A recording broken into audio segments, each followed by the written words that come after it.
Est important, et quand je vois le ciel extraordinaire, le soleil que nous avons aujourd'hui, ça me fait toujours penser au drapeau du parti de sauvetage national du peuple cambodgien, de ce soleil qui s'élève. Et je ne sais pas s'il faut y lire un signe, mais en tous les cas, je crois que si ce n'est les cieux, l'intelligence, la justice et le droit est de notre côté.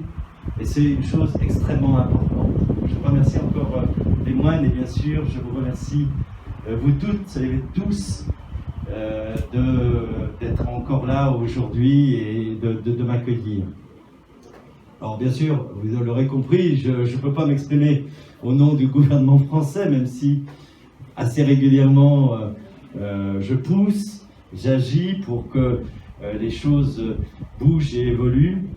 Je crois qu'on n'a pas encore conscience en France de ce qui se passe depuis quelques semaines, de la nouvelle vague de répression qui touche les responsables et le principal, la plus grande figure du mouvement syndical au Cambodge, mais qui s'attaque aussi à des responsables défendant l'environnement, l'écologie, une femme, beaucoup de femmes.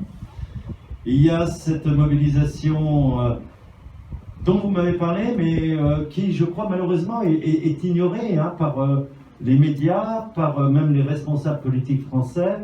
Tous les vendredis, des femmes, des personnes qui ont été massivement arrêtées.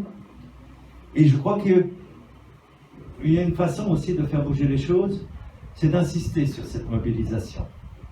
Vous savez, je suis engagé pour l'état de droit, pour les libertés publiques et pour la démocratie dans toute l'Asie et dans toute l'Asie du Sud-Est notamment. Et puis ça fait aussi de nombreuses années que j'accompagne la communauté ouïghour de Chine. La principale figure en France, c'est une jeune femme qui s'appelle Dilnour Rian. Et elle me disait il y a quelques semaines, elle dit « Personne ne parle des Ouïghours. Personne ne veut parler des Ouïghours parce que nous sommes musulmans, nous sommes oubliés. Les Tibétains ont le Dalai Lama qui est très connu.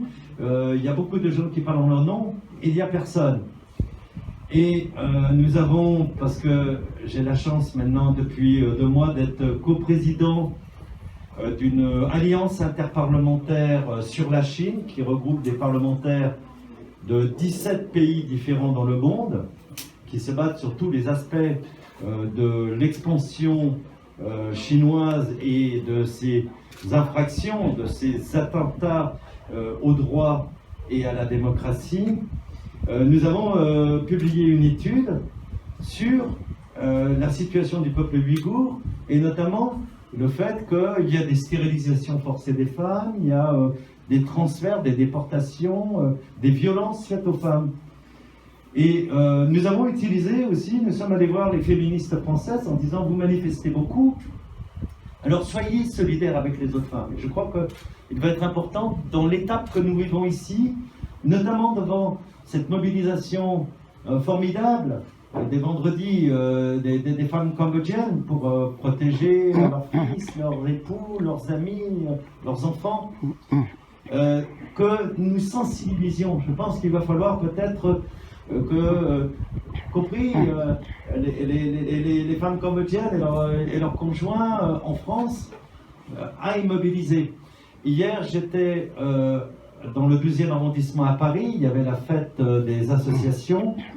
J'ai rencontré la nouvelle maire de Paris, qui est écologiste, qui est une femme très très sensible à ces questions. Nous avons beaucoup parlé de la question des droits des femmes, pas seulement en France ou en Europe, dans les pays occidentaux, mais dans le monde. Et j'ai rencontré également l'adjoint chargé des droits humains à la mairie de Paris, qui est M. Jean-Luc Romero, qui se préoccupe beaucoup de la situation en Asie, dans toute la périphérie, pas seulement en Chine, mais dans les autres pays. Et je crois qu'il va falloir, et on a commencé déjà avec certains d'entre vous, avec Gérard, à échanger les contacts pour que nous sensibilisions auprès des municipalités, il y a beaucoup de nouveaux élus, il y a eu des élections municipales, c'est le moment de leur demander votre communauté, la communauté khmer, la communauté cambodgienne, est particulièrement importante en qualité, mais aussi en nombre dans ce pays. Et donc, il est important que les élus locaux, ceux qui agissent sur ces questions-là, se mobilisent. Je dis ça pourquoi? Parce que moi, je passe mon temps à harceler, interpeller le gouvernement, le Quai d'Orsay. Il y a toujours une espèce de hiérarchie de l'actualité qui fait qu'on oublie le grand, beau, noble, mais petit Cambodge. Et je pense qu'il faut qu'on le mette sur le plan de la population. C'est important d'avoir ces réunions, mais il faut aussi qu'à travers les solidarités féminines, à travers les solidarités environnementales, à travers les solidarités qui existent toujours entre les défenseurs des droits humains, entre la solidarité entre les pays qui, directement ou indirectement, subissent de plus en plus l'influence d'une Chine de plus en plus autocratique et dominatrice dans la région et dans le monde, nous soyons en mesure de sensibiliser. Parce qu'après, les journaux en parlent, après les médias en parlent, et quand ils en parlent, le pouvoir politique, malheureusement, est obligé de se saisir des questions. Alors, la diplomatie française, elle avance, elle est extrêmement vieille, elle est extrêmement redoutable dans son immobilisme. Mais c'est vrai que ces derniers mois, nous avons vu, pas seulement de la part du gouvernement, mais même du Quai d'Orsay, sur la question de Hong Kong.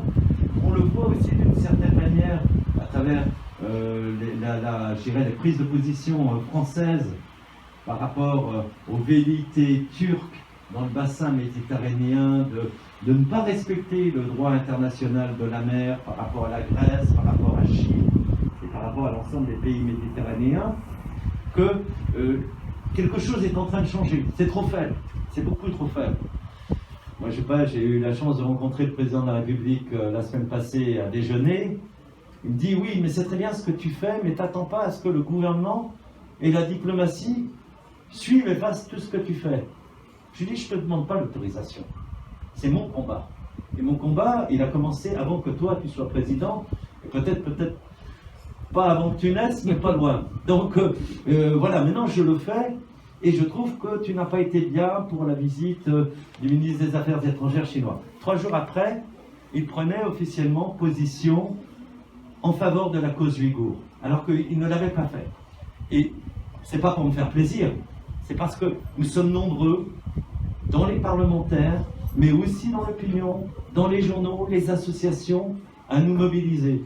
Parce que la question ouïghour, c'est pas simplement celle d'un peuple au fin fond, aux confins de la Chine, c'est aussi, ça montre comment les dictatures veulent dominer l'ensemble de la société, maîtrisent tout le monde et s'en prennent, bien sûr, aux acteurs connus, civils, les arrestations de responsables syndicaux, de responsables politiques, mais s'en prennent aussi aux femmes, s'en prennent aux personnes qui sont là dans la société, qui organisent la famille, qui organisent la vie collective. Et ça, il faut bien faire comprendre que tous les combats qu'on peut mener pour la liberté, l'émancipation, ce qui n'empêche pas d'avoir, bien sûr, un sens du commun. On n'est pas que féministe, on n'est pas que environnementaliste, on n'est pas que défenseur des droits de l'homme. On veut aussi un droit où la liberté est préservée partout, parce que, comme je le dis, de plus en plus, on disait souvent, quand il y a une catastrophe écologique qui arrive au Japon, à Fukushima, ou à Tchernobyl, toute la planète est concernée. Mais aujourd'hui, quand la démocratie est mise en danger, quand les libertés humaines, dans un monde qui est de plus en plus global, de plus en plus mondialisé, c'est tout le monde qui est touché.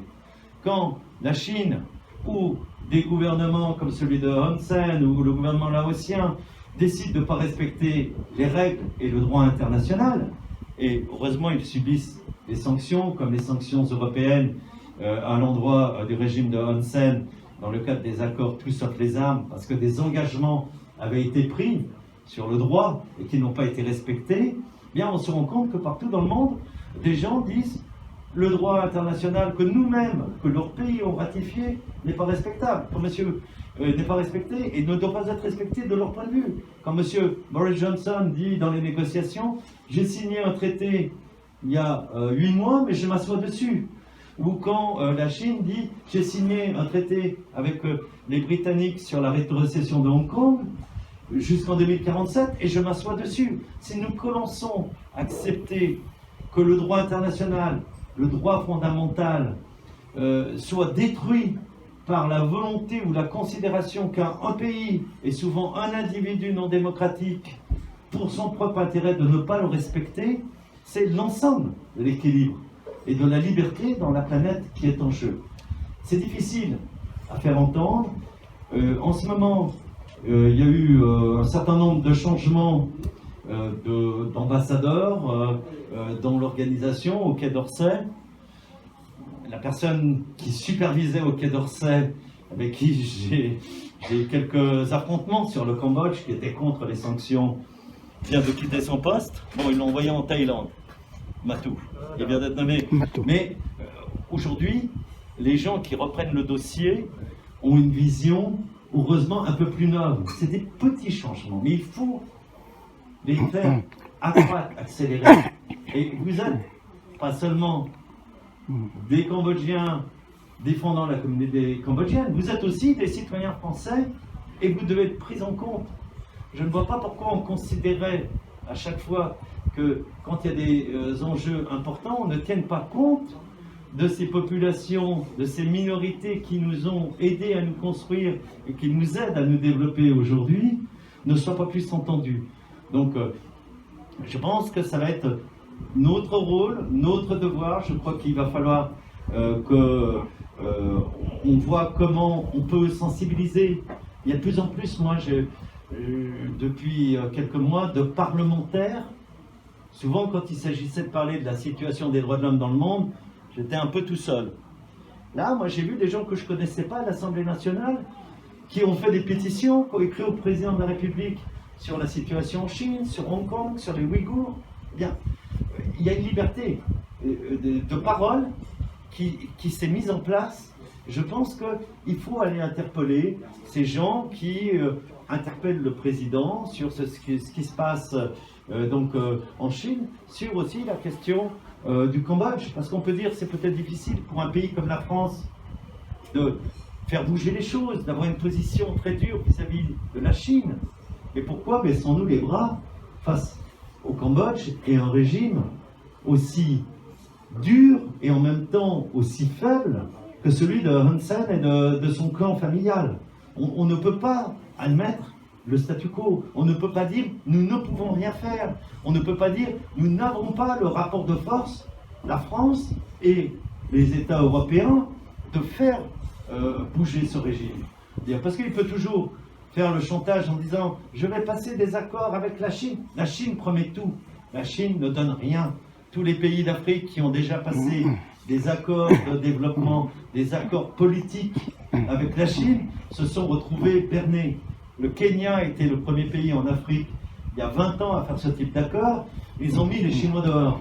Donc je dis, l'idée que les aides ou les tarifs préférentiels faits par les Européens ou les Américains, la Chine va s'y substituer, c'est un leurre qui est porté par M. Hun Sen au pouvoir pour dire quand le 12 août, les sanctions européennes ont commencé à être mises en place sur pas l'ensemble des échanges, justement pour ne pas faire s'effondrer le pays. Quand il dit je vais signer un grand traité avec la Chine, c'est comme quand M. Boris Johnson en Angleterre dit je vais sortir de l'Union européenne, je vais avoir un traité formidable avec les États-Unis. Quand il s'est tourné vers les États-Unis en disant alors les promesses que vous m'avez faites, Donald Trump, qui n'est pas l'ennemi de Boris Johnson, a dit attends, moi j'ai mes problèmes, c'est à toi de te débrouiller maintenant. Et je crois que la situation aujourd'hui du régime, c'est la rupture avec l'Europe et avec les États-Unis, on va dire l'Occident, n'est pas compensée, sinon que par une influence et une pression, mais pas en tous les cas en termes de compensation et de coopération, par celle de la Chine. Donc le pays va à l'isolement. Et le risque pour un pays, si les Cambodgiens ne comprennent pas que, comme tout pays, même la France ne peut pas se permettre l'isolement avec 66 millions d'habitants et le 6e ou 5e PIB au monde. Alors, le Cambodge ne peut pas non plus, ne peut pas se le permettre. Et il faut que, à la fois dans la communauté, mais surtout que nous sachions faire savoir aux Français, mais aussi aux autres peuples européens, partout où la communauté, et américaine bien sûr, où la communauté cambodgienne est forte, ce qui se passe actuellement. Je le dis, et avant de venir, et je suis quand même ce qui se passe au Cambodge, j'avais très peu d'informations avant qu'on m'explique la répression qui est en place actuellement, et je crois qu'il faut vraiment pouvoir construire des solidarités dans les populations françaises. Donc je suis là, et tout ce que je peux faire pour vous aider, je le ferai, mais je crois qu'il faut que nous ayons auprès de certains parlementaires qu'on a identifiés, qui ne sont pas des faux amis de la communauté, qui sont des gens qui aiment le droit et la liberté, qui osent aujourd'hui dire ce qu'ils pensent à l'exécutif et au gouvernement. Ça ne m'empêche pas d'être proche d'Emmanuel Macron et de me discuter avec lui sur ces questions-là, parce que ça fait partie du jeu démocratique, mais il faut que nous soyons plus nombreux, il faut que aussi nous allions auprès des élus des grandes villes, parce que ces solidarités, elles se construisent comme ça, et dès lors que la visibilité apparaît dans les journaux, dans les médias, que des reportages sont faits, ça devient inquiétant pour le régime lui-même, parce que c'est trop facile d'organiser une répression quand elle est à rideau tiré. Si nous ouvrons les fenêtres, c'est beaucoup plus compliqué pour ce régime de Hun Sen de pouvoir justifier et de pouvoir continuer. Nous avons la même situation en Europe, avec la Bélarussie, enfin la Biélorussie ou le Bélarus. Dans la mesure où les gens voient ce qui se passe, la répression continue, mais elle est beaucoup plus difficile à mettre en œuvre. Et puis, très vite, il y a l'isolement. Voilà, excusez-moi, j'ai parlé un petit peu longuement. J'improvise parce que je tentative. Si les pays qui sont antidémocratiques prennent la majorité, il y a de plus en plus de pays qui sont tentés par ça, nous ne pouvons plus avoir de droit international, plus de protection globale et plus de protection pour notre propre droit, pour ceux qui ont la chance de vivre en démocratie. Donc les élections américaines vont être importantes. Je pense que les choses bougeront réellement en Asie, mais je pense aussi au Cambodge, après cette échéance-là, parce que je crois que beaucoup de choses, moi j'échange beaucoup avec des membres du Congrès américain, on a un groupe de travail où il y a quelques Européens, et j'ai la chance d'en faire partie. Il y a une prise de conscience très forte qui se construit aujourd'hui, et d'un nouvel ordre mondial, ou plutôt je dirais d'un nouveau désordre mondial, et qu'il faut que nous, très vite, nous réagissions. Et moi je suis toujours étonné quand je vois des élus américains qui ne viennent pas, comme le fait souvent M. Trump, en disant les Européens, soit vous êtes d'accord avec nous, soit vous êtes des idiots, mais qui me disent, y compris des élus proches de Donald Trump, nous devons, sur ces sujets-là, Européens et Américains et autres pays comme l'Australie, nous devons agir tous ensemble si nous voulons préserver une dimension qui faisait qu'après la Deuxième Guerre mondiale, il y avait quand même la volonté autour des Nations Unies, autour des organisations, de faire évoluer la démocratie, l'ensemble de la planète dans le sens de la démocratie. Et nous ne pouvons pas accepter le recul généralisé. Donc la réaction de nos pays, de nos États, est essentielle si nous voulons préserver l'avenir, comme je dis bien sûr, ici pour le Cambodge et les Cambodgiens, mais aussi demain pour les Français et les Européens. Je vous remercie.